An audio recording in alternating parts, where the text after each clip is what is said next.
love Boss Barbie, man. We here at Pride Night with the Aces. They taking on the Dallas Wings, man. Now, y'all already know Jackie Young got hurt last game, but she just walked out the tunnel and everybody gave her a standing ovation. So that's great news for everybody, everywhere, and her, because, you know, she's walking and no boot, no nothing. So I expect to see her back within like a week or two, you know, whatever. But I know the Aces gonna hold it down. Hey, a lot of people been wondering when Sid was gonna get some playing time, when Bell KB was gonna get some playing time. Y'all know Asia Shepherd, she been getting playing time, but we about to see the whole bench today. I already know Coach gonna pull out some tricks up her sleeve, so we make sure we get this dub, and we ain't going on no losing streak. All right, so make sure y'all tune in, make sure y'all tap in with Boss Barbie on Twitter.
Aces 40, Dallas Wings 38.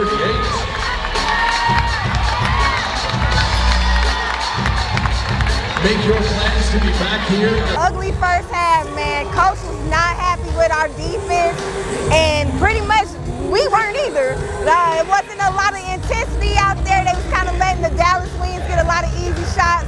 Now, granted, Dallas made a lot of turnovers, which is why we have the lead right now.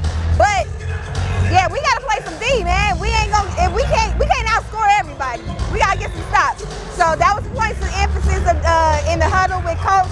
She also was preaching about rebounding, and those are the things that we gonna need to happen in order for us to secure this dub today. We got big games, of course, from Chelsea Gray and Kelsey Plum, but that's expected. But we gotta still get Asia involved. We gotta get Hamby getting going, and we need the rest of the bench to also contribute to this dub today. So make sure y'all following me on Twitter. I'm still doing play-by-play and everything. My boy Arian over here got all the exclusives, man. Inside the huddle, shoe cam, all that. So make sure y'all following off the lid. Yeah, so hey, we here. We got a lot for y'all to follow, a lot more for y'all, a lot of content that y'all need to be following. So just make sure y'all follow me. I'm gonna make sure I'm gonna plug y'all in with the rest of my team, man. But you only get exclusives like this here with LB Radio.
CJ then lost her voice, man.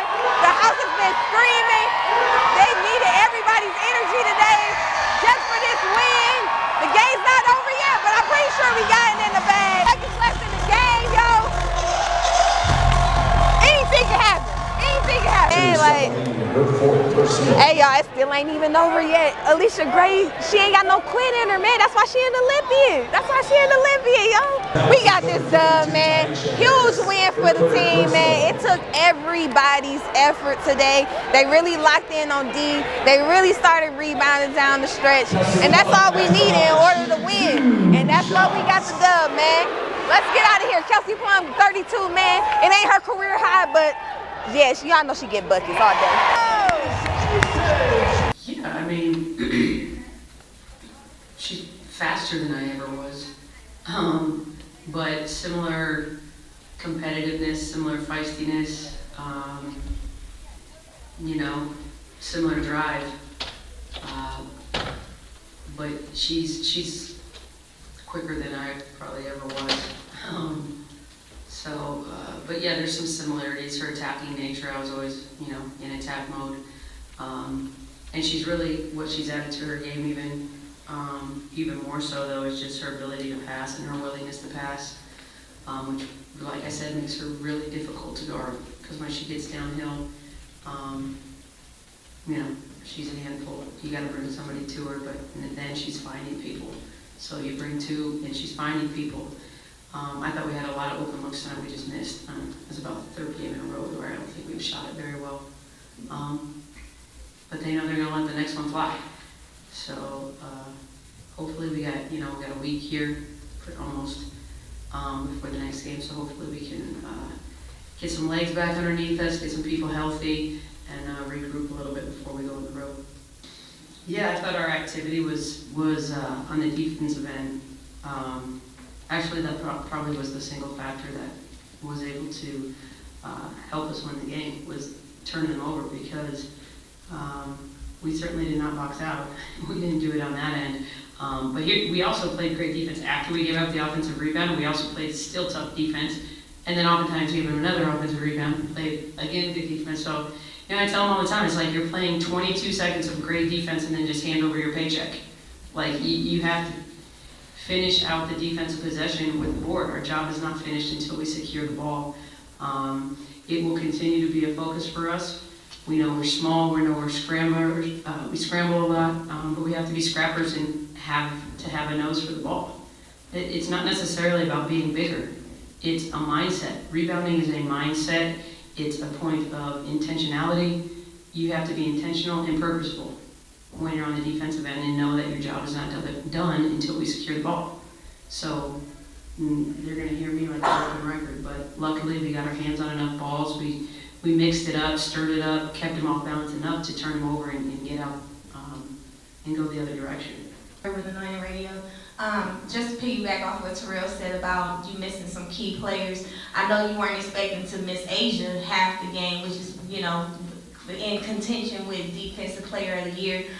Just talk about how people like TP was crashing the offensive glass, you know, even just getting a hand on the ball or, you know, deflecting it, you know, just to slow down Dallas and from getting a fast break layup. Well, Asia is definitely our anchor offensively and defensively, and when she's missing, you feel it a little bit. That's where I felt Kia stepped in and did a nice job for us and just kind of holding it down for us defensively. I thought, you know, Asia needs to be getting more respect, point blank, on both ends of the floor. She hasn't gotten it, and she deserved it. And it just comes down to feel. I mean, she's a former MVP.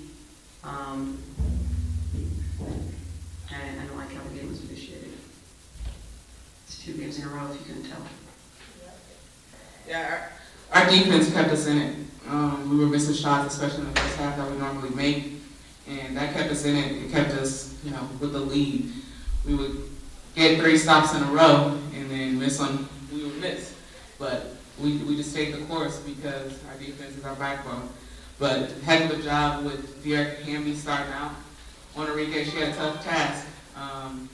Defensively, she was the 3, and she's been the 4 the whole time, this whole year. And so, kudos to her for making it tough on her. And then as a team, we made it difficult in transition and in the half-court sets. So that was great. The goal was to just make her shots tough. She's a high volume shooter, so we knew she'd get up 20 shots, and I think 21 on 20 shots is, we'll take that. But it was a team effort. We blitzed her a lot, and it was, yeah, she had the box on her at times, so make it difficult for her. Trania Barry with Anointing Radio. Chelsea, you had Alicia great guarding you majority of the game, and it seemed like your eyes lit up every time you seen her because you put her on a highlight reel. Like, what was going through your mind when You gonna set me up, huh? I'm just saying, you scored a lot of tough buckets when you got the ball and had that matchup. What did you see? I mean, she was up against everybody, so this is not a shot at Leash. Leash is a good defender. I mean, Chelsea does that against everybody, so. Yeah, I don't know, just trying to be aggressive. Like you said, we were 1 man down, especially at the wing and at the guard position. Like, those are those moments where you got to get in the paint. If you're not scoring, you're dishing out to the 3-point shot or the rollers. So just mixing it up. But my lights kind of light up whenever I get the ball.